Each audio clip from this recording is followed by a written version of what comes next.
दोस्तों आज के इस वीडियो में आपके लिए खास लेकर के आए हैं आपदा प्रबंधन पर मोस्ट इम्पोर्टेंट सब्जेक्टिव क्वेश्चंस, जो कि दोस्तों 2022 में एग्जाम में आने की पूरी तरह से संभावना इसी क्वेश्चन से है। दोस्तों इससे बाहर आने की संभावना नहीं है, जिसमें दोस्तों आपको बता दें कि शॉर्ट आंसर टाइप क्वेश्चंस जो होते हैं वो आपदा प्रबंधन से लेकर के आए हैं, जिसमें दोस्तों आपको 10 क्वेश्चंस मिलेंगे। तो चलिए दोस्तों क्वेश्चंस को स्टार्ट करते हैं। बारीकी से सभी क्वेश्चंस को देखना है दोस्तों, और अपनी कॉपी पे नोट भी कर सकते हैं। दोस्तों पहला प्रश्न है आपका कि आपदा से आप क्या समझते हैं, जिसमें आपका दोस्तों आंसर है कि कुछ घटनाएं ऐसी होती है जो बिना बुलाए अकस्मात आ धमकती है, यानी कि अचानक आ जाती है और अल्प समय में ही जनधन की अपार क्षति पहुंचा देती है। ये हमें संकट की स्थिति में ला देती है। संकट की स्थिति उत्पन्न करने वाली ऐसी कोई भयावह घटना आपदा कहलाती है। दूसरे शब्दों में हमारे सामाजिक आर्थिक जीवन को भारी खतरे में डालने वाले आकस्मिक घटना आपदा है। यानी कि दोस्तों आपदा किसे कहते हैं, वही हो गया आपदा से आप क्या समझते हैं। तो ये थे दोस्तों आपके पहले नंबर प्रश्न का आंसर। अब है दोस्तों दूसरा नंबर क्वेश्चन कि आपदा प्रबंधन क्या है। तो दोस्तों इसका भी आंसर आपके सामने कि आपदाएं चाहे जिस प्रकार की हो, इनमें धन जन एवं संसाधनों का अपार क्षति होती है।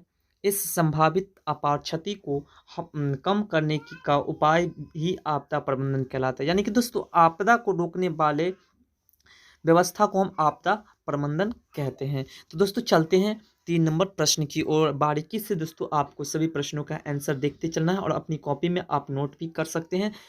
तो दोस्तों आपका जो तीसरा नंबर प्रश्न है कि आपदा प्रबंधन के उद्देश्यों की विवेचना करें, जिसमें दोस्तों आपका आंसर है कि आपदा कोई भी हो उसका प्रबंधन अनिवार्य है। यानी कि आपदा किसी प्रकार की हो उसको रोकने का उपाय होना अनिवार्य है।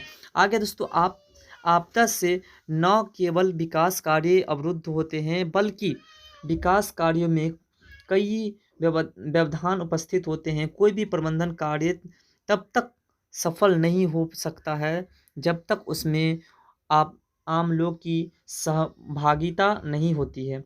आप आम लोगों की सहभागिता तथा पंचायत की मदद से ठोस प्रशासनिक निर्माण के लिए जा सकते हैं, और वे निर्णय के दीर्घकाल में प्रबंध हेतु आवश्यक होते हैं।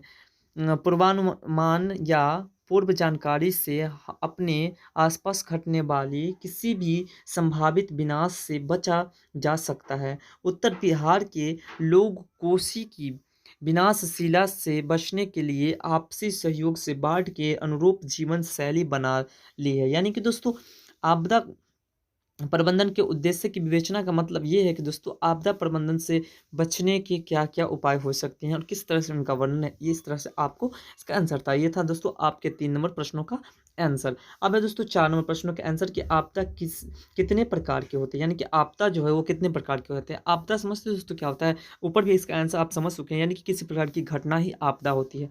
दोस्तों इसका आंसर है आपका कि आपदा एक ऐसी घटना है जिससे जनधन की अपार क्षति होती है। यह मुख्य 2 प्रकार की होती है। पहला होता है प्राकृतिक आपदा। वैसी आपदा जो प्रतिजन्य होती है उसे प्राकृतिक आपदा कहते हैं, जैसे भूकंप, सुनामी, बाढ़, सूखा, चक्रवात आदि। और दूसरा है दोस्तों मानव निर्मित आपदा। वैसी आपदा जो मानव क्रिया के परिणाम स्वरूप उत्पन्न होती है मानव निर्मित आपदा कहलाती है, जैसे सड़क दुर्घटना, रेल दुर्घटना, आतंकवाद इत्यादि। दोस्तों हाल फिलहाल में देखा जाए तो कोरोना वायरस भी वैसे ही आपदा में से है। दोस्तों सबसे मिसाल में अभी उदाहरण आम लोगों को समझ में आ जाती है। तो दोस्तों ये थे आपके 4 नंबर प्रश्नों का आंसर। अगर दोस्तों आपको किसी प्रकार की कोई त्रुटि लगता हो तो आप कमेंट सेक्शन में लिखना ना भूलें। तो दोस्तों चलते हैं आगे के प्रश्न की ओर। आगे के प्रश्न है आपके 5 नंबर। तो वीडियो थोड़ा लंबा हो सकता है दोस्तों, आप पूरी तरह से देखें। अगला प्रश्न है आपका 5 नंबर कि आपदा प्रबंधन की आवश्यकता क्यों है। तो जिसमें दोस्तों आपका यानी कि आपदा को रोकने वाले व्यवस्था की आवश्यकता क्यों है। तो दोस्तों इसका आंसर आपका कि आपदा प्रबंधन की आवश्यकता आपदा के पूर्ण एवं पश्चात होने वाली क्षति को कम करने या बचने से प्राकृतिक आपदा या मानव निर्मित आपदा इत्यादि के घटित होने से अधिक मात्रा में जैविक एवं अजैविक संसाधनों का नुकसान होता है। इसी संदर्भ में लोगों को विशेष प्रशिक्षण दे करके उसके प्रभाव को कम करना आपदा प्रबंधन कहलाता है। यानी कि दोस्तों बात करें तो आपदा या तो पहले घटित होने से पहले या फिर घटित होने के बाद जो नुकसान होती है या फिर नुकसान होने वाले होते हैं उसको कंट्रोल करने के लिए एक व्यवस्था होनी चाहिए। तो यह दोस्तों आपदा प्रबंधन की आवश्यकता है। तो दोस्तों अब है आपके छठा नंबर क्वेश्चन की सुनामी आपदा प्रबंधन पर एक लेख लिखिए। यानी कि सुनामी आपदा जो है उस पर एक लेख लिखना है, उसके प्रबंधन पर। दोस्तों इसका आंसर आपके सामने है कि महासागरीय तली में आने वाले शक्तिशाली भूकंप को ही सुनामी कहते हैं। सुनामी की सूचना मिलने पर हमें किसी सुरक्षित स्थान पर चला जाना चाहिए। सुनामी के पश्चात क्षतिग्रस्त सड़क पर पुल एवं मकान का प्रयोग नहीं करना चाहिए। सुनामी से बचने के लिए हमें समुद्र के किनारे तटबंध बनाना चाहिए एवं मैंग्रोव वनस्पति लगाना चाहिए। यानी कि दोस्तों वैसे वनस्पति जिनसे हमें फ़ायदा हो, और दोस्तों टूटी फूटी सड़क वगैरह जो होते हैं उस पर नहीं जाना चाहिए, क्योंकि दोस्तों फिर से वो घटना घट सकती है। तो दोस्तों चलते हैं आपके 7 नंबर प्रश्नों की ओर। अब दोस्तों बारीकी से सभी प्रश्नों को देखते रहे, और दोस्तों आपको बता दें कि ये है शॉर्ट टाइप क्वेश्चंस। अब है दोस्तों आएंगे लॉन्ग टाइप क्वेश्चंस जो कि दोस्तों आपदा से रहेंगे।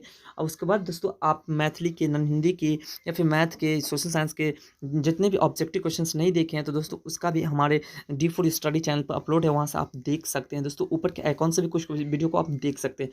दोस्तों आपका 7 नंबर प्रश्न है कि आपदा प्रबंधन में उपग्रह फ़ोन का क्या उपयोग है, जिसमें दोस्तों आपका आंसर है कि उपग्रह फ़ोन आपदा प्रबंधन में सर्वाधिक प्रयोग में लाया जाने वाला साधन है। ऐसे फ़ोनों के लिए उपग्रह ही टेलीफोन एक्सचेंज के रूप में कार्य करता है। ये फ़ोन बहुत ही विश्वसनीय आवाज़ एवं डाटा संचार प्रदान करते हैं एवं इन्हें सुविधा अनुसार कहीं भी ले जाया जा सकता है। तो ये थे दोस्तों आपके 7 नंबर प्रश्नों का आंसर। अब है दोस्तों आपके 8 नंबर प्रश्न की प्राकृतिक आपदा एवं मानव जनित आपदा में अंतर उदाहरण सहित प्रस्तुत करें। यानी कि प्राकृतिक आपदा और मानव जनित आपदा, इन दोनों में क्या अंतर है उसको लिखना है उदाहरण के साथ। दोस्तों इसका आंसर कि प्राकृतिक आपदा एवं मानव जनित आपदा में निम्न अंतर है। पहला है दोस्तों कि प्राकृतिक आपदा हमारे वातावरण में घटित होने वाली वैसी घटनाएं जो प्राकृतिक कारणों से उत्पन्न होती है, प्राकृतिक आपदा कहलाती है। जैसे भूकंप, बाढ़, सूखा, सुनामी, भूस्खलन और चक्रवात आदि, ये हैं दोस्तों यानी कि प्रकृतिक द्वारा जो अचानक अपने आप जो घटती है वो प्राकृतिक। अब है दोस्तों दूसरा मानव जनित आपदा। तो मानव जनित आपदा वैसी घटना है जिसकी उत्पत्ति में मानवीय कारकों का हाथ हो तथा जिसके घटित होने के फलस्वरूप अधिक संख्या में मानवों की मृत्यु एवं संसाधनों को हानि पहुंचती है, वो मानव जनित आपदा कहलाती है। जैसे रेल, सड़क, हवाई जहाज दुर्घटना, आग, युद्ध, आतंकवाद, महामारी, सांप्रदायिक दंगे आदि, ये सब है दोस्तों मानव जनित आपदा। तो दोस्तों अब चलते हैं 9 नंबर प्रश्नों की ओर। आप बारीकी से सभी प्रश्नों को अपनी कॉपी में नोट कर सकते हैं। अब दोस्तों आपका 9 नंबर प्रश्न है कि आपदा के विभिन्न प्रकारों का वर्णन करें, जिसमें दोस्तों आपका आंसर कि मानवतः आपदाओं को 2 उपवर्गों में विभाजित किया जा सकता है। पहला है प्राकृतिक आपदा और दूसरा है मानव जनित आपदा। तो पहला प्राकृतिक आपदा, भारत में आने वाली मुख्य प्राकृतिक आपदा बाढ़, सूखा, भूकंप, सुनामी, चक्रवात, ओलावृष्टि, हिमस्खलन, वज्रपात, मेघ स्फोट इत्यादि है। इसमें बाढ़, सूखा, भूकंप और सुनामी अधिक विनाशकारी आपदा यानी कि इससे ज़्यादा घटनाएं होती हैं। अब दूसरा दोस्तों मानव जनित आपदाएं, मानवीय क्रियाओं के द्वारा अनजाने या जानबूझ करके किए गए कार्यों के फलस्वरूप जो आपदाएं उत्पन्न होती है उसे मानव जनित या मानवीय आपदा कहा जाता है। मानवीय आपदा के उदाहरण जहरीले रासायनिक पदार्थों का फैलना, कल कारखानों से निकलने वाली विषैली गैसें का फैलना, वाहनों से होने वाली दुर्घटनाएं, विभिन्न प्रकार के प्रदूषण का फैलना, बड़े बड़े तटबंधों का टूटना और जलीय या सांप्रदायिक दंगे, ये सभी क्या है दोस्तों मानवीय आपदाओं के उदाहरण भी है, और ये एक साधारणतः इसके वर्गों का उदाहरण दिया जा सकता है। दोस्तों अब चलते हैं 10 नंबर प्रश्नों की ओर, जो कि दोस्तों आपका लास्ट प्रश्न है 10 नंबर।